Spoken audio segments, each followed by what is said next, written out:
저는 20살 카자마 타로라고 합니다. 여동생 유이와 둘이서 살고 있습니다. 저희 아빠는 인간 말종으로 일도 오래 못하고 돈도 없는 주제에 도박이나 하고 결국에는 빚을 저희 엄마에게 다 떠밀고는 외간 여자와 함께 사라졌습니다. 책임감이 강한 엄마는 아빠가 남긴 빚을 갚기 위해 아침부터 밤까지 열심히 일하여 이자를 포함한 300만 엔을 3년 만에 전부 다 갚았습니다. 당시 저는 고3, 여동생은 중2였습니다. 대학을 가면 저도 본격적으로 알바를 늘릴 수 있게 되고 여동생 역시 고등학생이 되면 알바를 시작할 수 있으니 드디어 숨통이 트이겠구나 싶었던 그때였습니다. 엄마 왔다. 엄마! 과로에 의한 심근경색으로 엄마가 급사하고 말았습니다. 아빠 때문에 우리 집은 친조부모, 외조부모, 친척할 것 없이 다 저런 상태였기에 저희는 둘이서 살아갈 수밖에 없었습니다. 여동생을 부양하기 위해 저는 대학 진학을 포기하고 취직하기로 결심했습니다. 그렇게 저는 편의점 점원으로서 일하게 되었습니다. 제가 일하는 편의점은 근처에 회사가 많아 점심시간이 되면 매일 똑같은 회사원들의 얼굴이 보입니다. 저는 그 사람들과 대화하는 것이 좋아서 한두 마디씩 섞다 보니 꽤 많은 사람들과 친해졌습니다. 어서 오세요. 감기는 좀 나았어요? 네가 말한 대로 바로 약을 좀 먹었더니 바로 나았어. 자, 이거 선물. 와, 감사합니다. 다로, 잘 지내냐? 이거 하나 줄 테니까 마셔. 감사합니다. 마침 바빠서 힘들었거든요. 단골 손님들은 다들 좋은 사람들이었습니다. 하지만 아무리 노력해도 친해지기 힘든 손님이 딱 한 명 있었습니다. 또 왔어요. 가게에 들어온 건 직장인 치고는 밝은 생머리에 몸에 딱 붙는 정장을 입고 거만하게 걷는 그 문제의 손님이었습니다. 그는 이 주변에서 일하는 듯한데 항상 가장 바쁜 시간에 찾아와서는 점원들에게 진상을 부립니다. 야, 고작 포스기 가지고 왜 이렇게 오래 걸려? 내 소중한 점심시간이 다 갈려나가고 있잖아. 책임질 거야? 죄송합니다. 조금만 기다려주세요. 사과한다고 다 해결될 거면 경찰은 왜 있어? 편의점 알바 주제에 엘리트 회사원을 기다리게 하는 게 무슨 경우야? 니네 나라로 돌아가 이 외국놈아. 그녀는 공부를 하기 위해 일본에 왔고 부모님 짐을 덜어드리겠다는 이유로 학비나 생활비를 스스로 벌고 있는 아이였습니다. 포스기를 보는 속도도 빠른 편이었고 한 명 한 명 정성껏 접객하고 있는 건데 그런 말을 듣고도 돈을 벌어야 한다며 꾹 참아가며 일하는 그녀를 보고 저도 마음이 아팠습니다.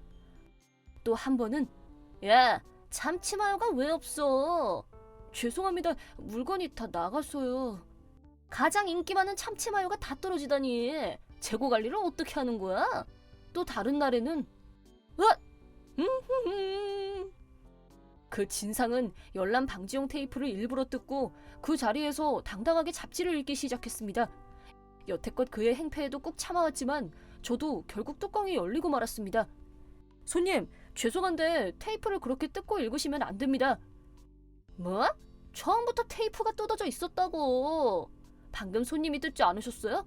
증거 있어? 증거? 계산대에서 다 봤습니다.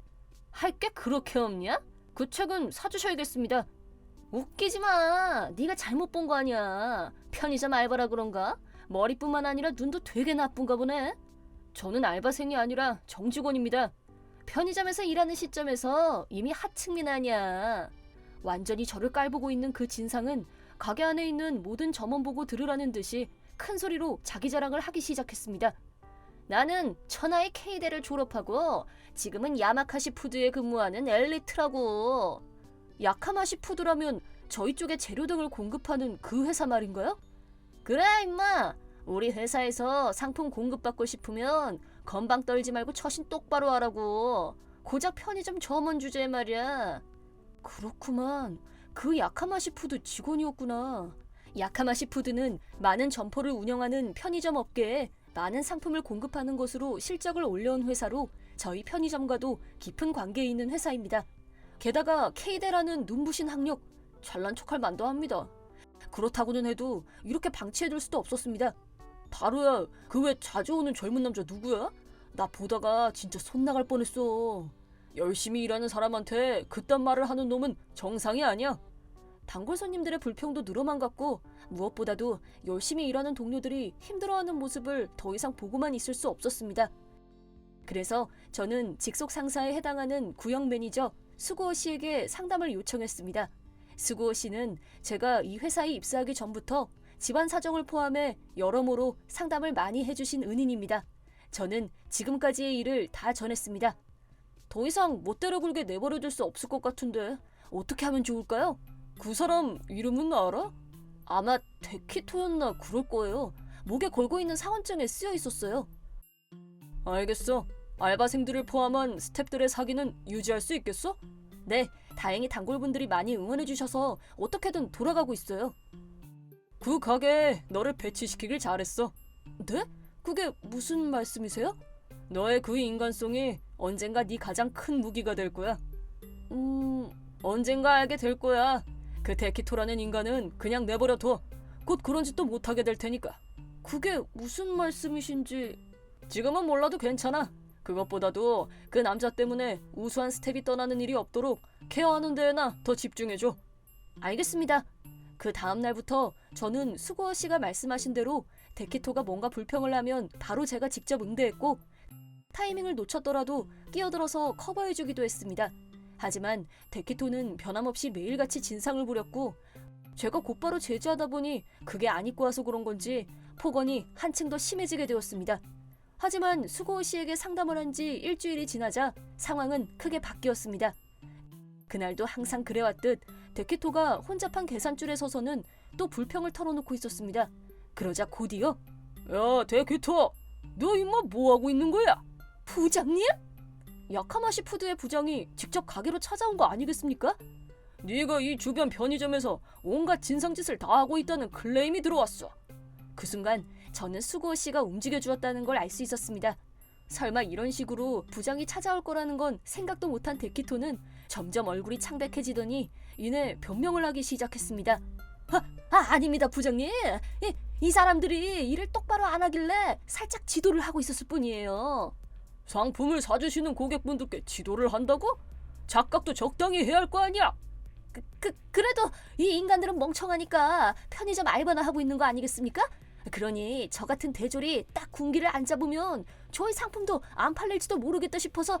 부하의 어이없는 발언을 듣고 부장은 다시 한번 크게 꾸짖으려고 했지만 단골 손님들이 끼어들었습니다. 지도라고? 웃기는 소리 하지마. 다로는 말이야, 우리 같은 손님들의 의견을 듣고 여태껏 드리지 않았던 상품도 드려주기도 하면서 다 신경 써준다고.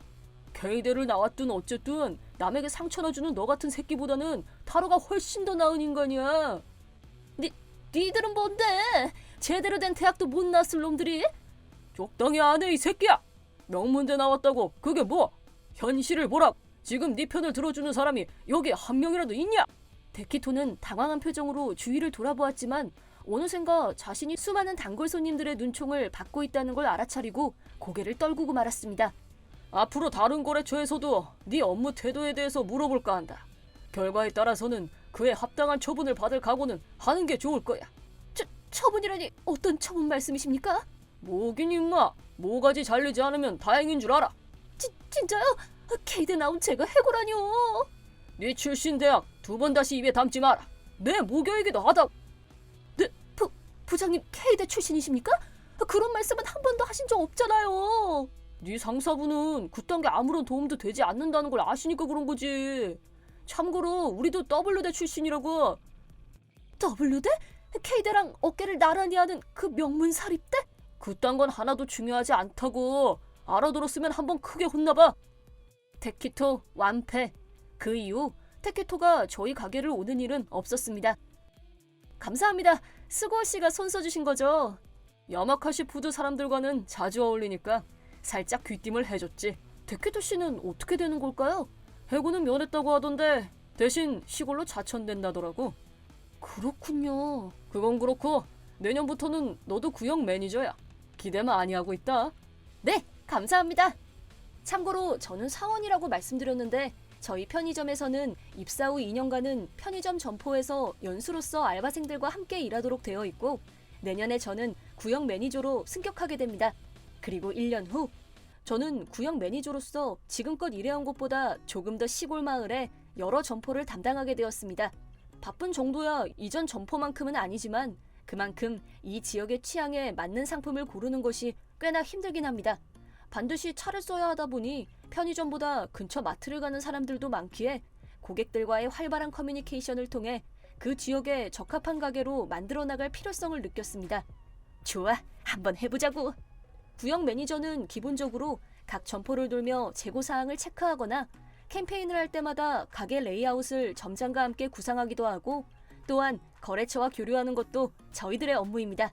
야카마 시푸드 담당자분 오셨습니다. 고마워, 들어오라고 해. 안녕하십니까. 항상 신세 많이 눈앞에 나타난 것은 바로 데키토였습니다. 그는 저를 보자마자 깜짝 놀라 덜덜 떨기 시작했습니다.